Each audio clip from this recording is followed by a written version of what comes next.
Most developers over-engineer this. Dependency injection in Python does not need a framework, just clean design. The foundation is constructor injection. Pass dependencies directly into the init method instead of creating them inside the class. Your class receives what it needs rather than building it. Look at this example. Instead of hard-coding a database connection, we accept any object that satisfies the interface we require. The class has no idea what it is talking to, and that is the point. To make injection meaningful, you need abstractions. Python gives you two tools: abstract base classes from the abc module or protocols from typing. Either way, you are declaring a contract.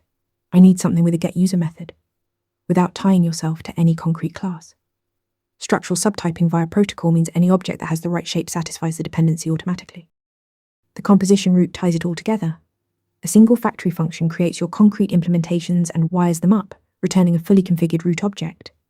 In production, you get a real database. In test, you swap in an in-memory fake. No framework needed. Just one function that owns the knowledge of how your entire object graph is assembled. The payoff is enormous. Your components are loosely coupled and testing is trivial. Just inject a mock and assert on it. Beyond constructor injection, Python supports setter injection, where you assign the dependency after the object is created, and method injection, where a single method receives exactly what it needs at call time. All three patterns work with zero external libraries.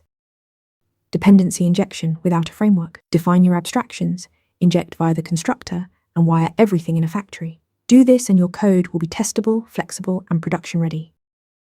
Want to nail questions like this in your next interview? Interview Mentor gives you hands-on practice with real questions. Every answer gets a grade with specific, personalized feedback. Track your progress across topics and difficulty levels.